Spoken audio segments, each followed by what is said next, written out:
आज ममता किचन में बनाते हैं सॉफ्ट और स्पॉन्जी ब्रेड। चलिए अपनी रेसिपी स्टार्ट करते हैं।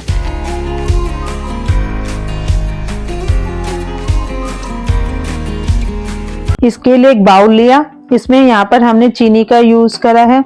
इसके बाद हम इसमें ड्राई ईस्ट डालेंगे और इसके बाद हम इसमें गुनगुने पानी का यूज करेंगे। यहाँ आपको ध्यान रखना है पानी आपका बहुत तेज गर्म ना हो और नॉर्मल टेम्परेचर पर ना हो। इसके बाद हम इसे मिक्स करके कम से कम 15 से 20 मिनट के लिए रख देंगे। आपको यहाँ पर 3 से 4 मिनट इस तरीके से इसे मिक्स करना है।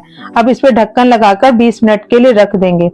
जब हम 20 मिनट बाद खोलेंगे तो मैं आपको दिखाती हूँ ये इस तरीके से फ्लफी हो जाए। अगर आपका इस तरीके से रेडी ना हो तो ये प्रोसेस आगे ना करें, क्योंकि आपकी ब्रेड नहीं बनेगी। इस प्रोसेस को आप दोबारा करें, कहीं आपका ड्राई ईस्ट बहुत पुराना तो नहीं हो गया। इस तरीके से आपका बिल्कुल फ्लफी हो जाना चाहिए। देखिए इसमें बबल्स दिख रहे हैं। अब यहाँ पर हमने एक छन्नी का यूज करा। इसके अंदर जितनी क्वांटिटी में मैंने मैदा बताया उसका यूज करेंगे और उसे अच्छे तरीके से छान लेंगे। कोई भी हम ब्रेड या बेकिंग वाली चीज करते हैं तो उसको छानते जरूर हैं। इस तरीके से आप बिल्कुल क्लियर कर लेंगे। इसके बाद बहुत थोड़ी क्वांटिटी में इसमें नमक डालेंगे और उसको भी अच्छे तरीके से छान लेंगे। देखिए इस तरीके से।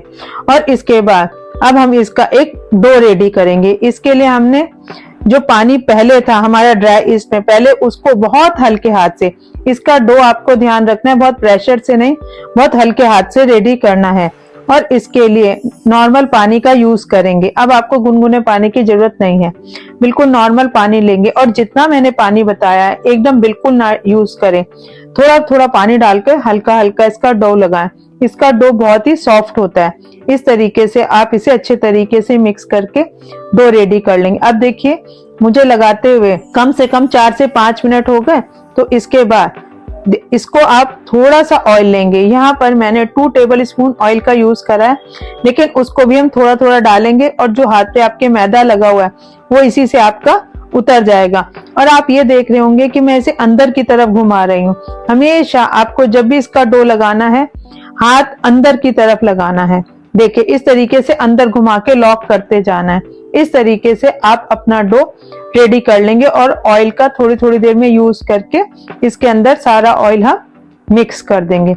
इस तरीके से देखिए यहाँ पर मैंने ऑयल का यूज करा और ये डो रेडी हो गया। अब इस डो का जो नीचे का हिस्सा है देखिए उसको हाथ से अच्छे तरीके से, जैसे हम कोई भी स्टफ पराठा बनाते हैं ना, उस तरीके से आप इसे ऊपर की तरफ ले लेंगे और इसके बाद हम इसे अच्छे तरीके से लॉक कर देंगे। ये ब्रेड में लॉकिंग सिस्टम बहुत जरूरी है और जो भी लॉक वाला हिस्सा होगा उसको नीचे रखकर ऊपर से अब हमें इसे कवर करना है। अगर आपके पास इस तरीके की शीट है, देखिए जैसे पहले तो इसको हम हल्का सा ऑयल करके बहुत अच्छे तरीके से चारों तरफ ऑयलिंग कर लेंगे और उसके बाद हल्का सा पानी का हाथ का गीला करेंगे और वो भी हम इसमें अच्छे तरीके से लगा देंगे, लेकिन दोनों की क्वांटिटी बहुत थोड़ी रखनी है। ये देखिए इसके बाद मैं इसको रैप कर रही हूँ। अगर आपके पास इस तरीके की शीट ना हो तो आप इसे नॉर्मल प्लेट से भी रैप करके किसी भी गर्म जगह पर कम से कम 2 घंटे के लिए आप इसको रख सकते हैं। देखिए मैंने इसे पूरा सील पैक कर दिया। आप नॉर्मल प्लेट का भी यूज कर सकते हैं। मैं इसे ओटीजी या माइक्रोवेव कहीं पर भी 2 घंटे के लिए रख दूंगी। अब हमने इसमें जो टिन जिसमें हमें इसे बेक करना है उसको अच्छे तरीके से ऑयल करना है। आपको ध्यान रखना है कि ऑयल सब जगह लगना चाहिए जिससे कि आपकी ब्रेड बिल्कुल ना चिपके। देखिए इस तरीके से। इसके बाद हमने इसे 2 घंटे के लिए रखा तो देखिए ये कितना फ्लफी हो गया। अब हम इसका रैप पेपर या जो भी आपने प्लेट यूज करी है उसको हटाएंगे और मैं आपको ये पूरा दिखाती हूँ कि ये कितना फ्लफी हो गया। ये देखिए आपको कितना ऊपर की तरफ दिख रहा होगा। ये बिल्कुल 3 गुना हो गया। जितना हमने मैदा लगाया था उसका 3 गुना हो गया। देखिए ये फर्मेंटेशन बिल्कुल परफेक्ट हुआ है। इसके बाद आप इसमें मैदा डालेंगे और उसके बाद ये मैदा हमने इसलिए डाला है कि हमारे हाथ पे ये बिल्कुल भी ना चिपके। अब हम इसके अंदर जो एयर भरी है उसको निकालेंगे। ये देखिए कितनी ज्यादा एयर इसके अंदर थी। अब हम क्या करेंगे, इसे केवल 2 से 3 मिनट इस तरीके से अच्छे तरीके से मिक्स करेंगे, लेकिन हाथ आपको हमेशा बहुत हल्का रखना है। जब हम इसकी पूरी एयर इस तरीके से निकाल देंगे हम इसे फिर अंदर की तरफ लॉक करेंगे। ये देखिए ब्रेड आप जब भी बनाएंगे ना, जब भी आप आटा गूंदेंगे, मैदा लगाएंगे, जिस चीज की भी आप बना रहे हैं, उसको हमेशा अंदर की तरफ लॉक करते जाना है। अब हमने एक शीट ली और उस पर थोड़ा सा मैदा डाल दिया। मैदा डालने के बाद हमने जो डो लिया है वो इस पर रख देंगे और इसके ऊपर भी हम थोड़ा सा मैदा डस्ट कर देंगे जिससे कि बेलन से चिपके नहीं। अब हम बेलन की सहायता से इसकी एक मोटी सी रोटी बेल लेंगे।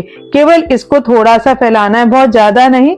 जितना आपका ये शीट दिख रहा है उसी पर इसको हम अच्छे तरीके से बेलन की सहायता से फैला देंगे और ये बहुत सॉफ्ट तरीके से हो जाता है क्योंकि मैदा बहुत सॉफ्ट है। इसके बाद हम इसका एक रोल तैयार करेंगे इस तरीके से। देखिए, बहुत हल्के हाथ से इसको आप घुमाते जाएंगे और अंदर की तरफ एक रोल रेडी कर लेंगे। अब हमने रोल रेडी कर लिया तो जो नीचे का पार्ट है इसे फिर से लॉक करना है और अब हम इसको स्टैंड के अंदर रख देंगे इस तरीके से।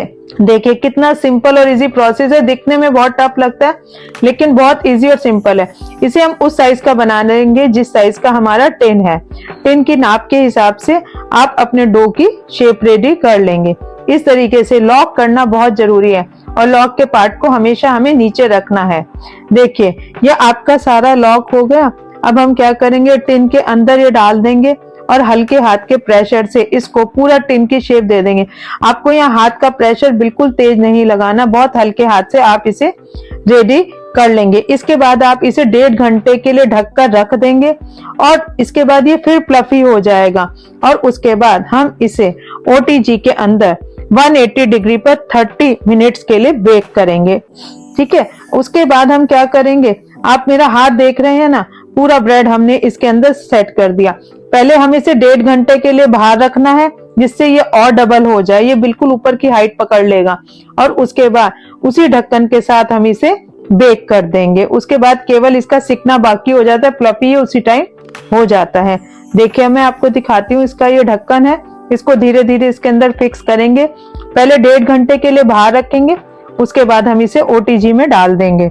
मैं आपको दिखाती हूँ हमारी कितनी सॉफ्ट और स्पॉन्जी ब्रेड रेडी हुई। 180 डिग्री में हमने 30 सेकंड इसे बेक करा और इसके बाद मैंने इसे निकालकर 5 मिनट के लिए रख दिया था। देखिए ये ब्रेड कितनी सॉफ्ट है। आप मोटी पतली जैसी रेडी करना चाहते हैं उस तरीके से रेडी कर दें। आपको देखिए कितनी जालीदार दिख रही है और बेक कितनी अच्छी हुई है और इसका स्पॉन्ज भी आप देख सकते हैं। इस तरीके से आप बहुत आसानी से अपने घर पर आटा मैदा जिसकी आप ब्रेड चाहते हैं रेडी कर सकते हैं। यहाँ पर देखिए मेरी रेसिपी रेडी हो गई, कितनी अच्छी रेडी हुई है। अगर आपको पसंद आए तो प्लीज लाइक शेयर कमेंट करिए और मेरे चैनल को सब्सक्राइब करिए।